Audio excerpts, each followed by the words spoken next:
Are you tired of running your web design agency but always feeling like you're struggling? Or are you just starting an agency and so you want to avoid the pitfalls? The sad truth is that many web design agencies fail, but it doesn't need to be like that. In this video, I share what to avoid so you can build an agency that thrives well into the future. Hi, thanks for joining. If you're new to this channel, I'm Rich Dean, a web designer and developer, former web agency owner and author of the book series Start, Grow and Sell Your Web Design Agency. My goal is to help anyone looking to start, grow and sell an agency to save time, earn more money, avoid the common mistakes and pitfalls, build a thriving and valuable business. Okay, on to the main topic, starting with number one, taking on the wrong clients. Okay, so the whole agency model is based on client relationships. So it makes sense that one of the first failure points can be taking on the wrong ones, or more accurately, not being selective enough about the clients you work with, or failing to see the telltale signs of what could be a bad client. Now, to be fair, this is kind of a skill that comes with time. And so sometimes you won't always know whether a client relationship will turn sour until you work with them. But here are just a few of the red flags that I used to use when assessing new clients. Complaining about multiple bad agencies that they've worked with in the past, some kind of sob story about how they're down on their luck and why they need you to give them some kind of discount or special treatment, expecting any kind of discount or freebies when you've only just started working with them, aggressive haggling or objections to your prices or payment terms, being unusually vague when giving you a brief, and not being able to demonstrate that they're an established business. So no trading history or business address or business registration information. These are just a few, but there are probably plenty of other signs that should make you question whether a client relationship will work out. Number two, underestimating projects.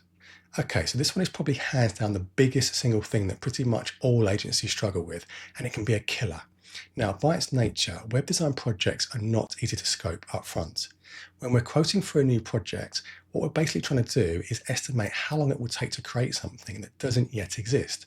This means scoping any new website project accurately is pretty much impossible. But you can get it reasonably close, at least within an acceptable margin of error of say 10% or so, if you take your time and do it properly. The problem is most agencies don't do it properly. They get caught up in the excitement of winning a new project without taking the proper time to actually work out what that new project needs to be.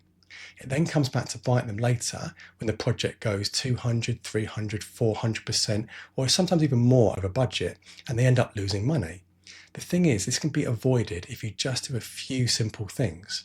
First, take the time to properly scope projects, and this means insisting on the client giving you a proper, detailed brief. Second, you need to produce detailed proposals that clearly state what you'll deliver and what you won't.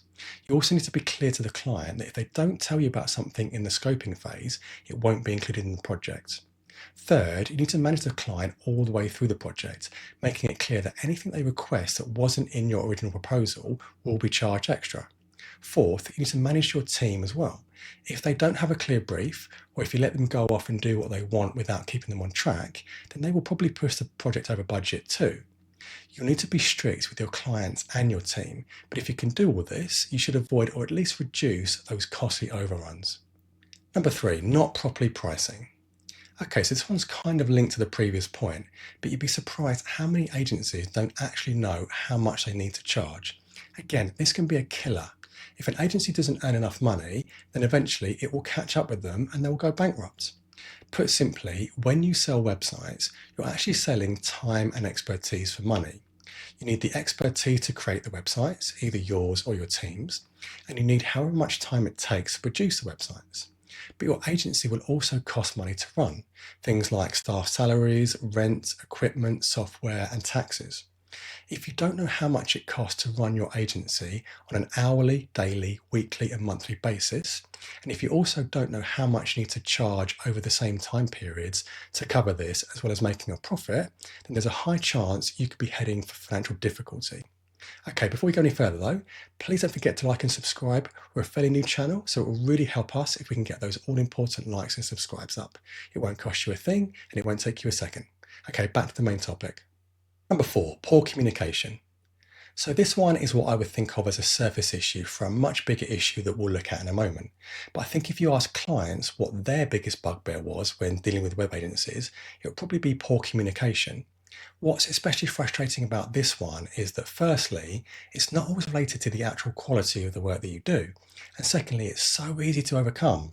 You could be doing a brilliant job for your clients, producing websites that are absolutely amazing, and yet if you don't communicate well with your clients, it won't matter how good you are. They will still walk away feeling frustrated and sometimes even angry.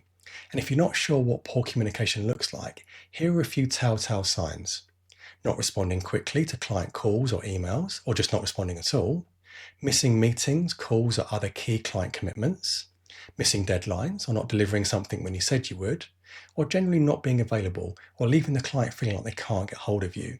You have to understand, for many clients, new websites are a significant financial investment, so they will rightly worry about how the project is going and whether their money is at risk. You'd feel the same way too if you were in their position. I used to say to my team that you cannot communicate too much. Even if you think you're over communicating, you're probably not. And I've never come across a client that complained that they were getting too much communication. Number 5, neglecting customer service. So that last point is just part of a far bigger issue that I see so many agencies succumb to, which is just generally neglecting and underestimating the importance of good customer service. But there's so much at stake here. The best way to think about this is by comparing the positive effects of getting this right versus the negative effects of getting it wrong. If you get this right, and if you can say with confidence your clients genuinely have a great experience with you, then this will elevate your agency to a level far beyond where you could get to just by being good at creating websites. Clients that have a good experience will be far more forgiving and accommodating when the inevitable mistakes or issues happen. They will have more confidence in your agency, which means they will be more likely to spend more money with you on additional services, or new features or enhancements to their website, or even whole new website projects. They'll probably pay you quicker, which will help your cash flow and financial position. They will be more likely to stay with you long term, growing from a single website project to long-standing repeat business relationships. And they will also be far more likely to recommend you to other people, which will help you further grow your business. All of this creates a positive halo effect, and so why wouldn't you want that? But if you neglect customer service and give your clients a bad experience, it can be one of the quickest ways to kill your agency. Basically, the opposite of everything I've just said will happen. Clients will get frustrated, you'll struggle to get projects finished, they may delay paying you or dispute paying you at all, they won't stick around, you'll lose that future business, and they almost certainly won't recommend you. Number 6, being too lax on payment. Given how important cash flow is to any business, you might expect getting paid to be more of a priority for most web agencies. But you'd be surprised how many agencies are just way too lax on being paid, to the extent they actually start to have serious cash flow issues. Again, this can be a killer, and it can be things like not establishing a clear invoice structure or payment plan at the start of the project, not sticking to that plan and falling behind when it comes to sending invoices, doing too much work before actually getting paid anything, not having proper systems or follow-up processes in place to manage late-paying clients, or just not having enough confidence or self-respect to understand they're entitled to be paid promptly. Running out of money is one of the quickest and surest ways for businesses to go under. But again, if you can stay on top of this, you'll give yourself the best chance of avoiding it. Number 7, trying to grow too big too quickly.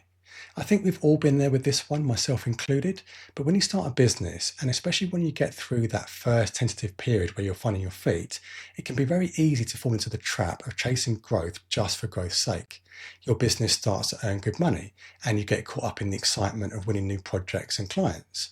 You start to realize that the more money your business makes, the more money you could make. You start to employ people, and this unlocks a whole new level of growth and additional capacity that you maybe hadn't even considered. Sometimes it's even ego. A lot of people gauge how successful their business is by how big their team is. The problem with all of this is that while a lot of it can work in your favor when you're very small, if you grow too fast or even just grow too much in general, the very things that work so well for you when you were small can start to work against you and have the opposite effect. Having an ever-growing team can start to be hard to manage, and so communication starts to slip. The quality of the work the agency does starts to drop, and you start to get more complaints from clients. The overall client experience and communication starts to drop, and relationships start to sour. What was once a small, close-knit team starts to feel more fragmented and distant.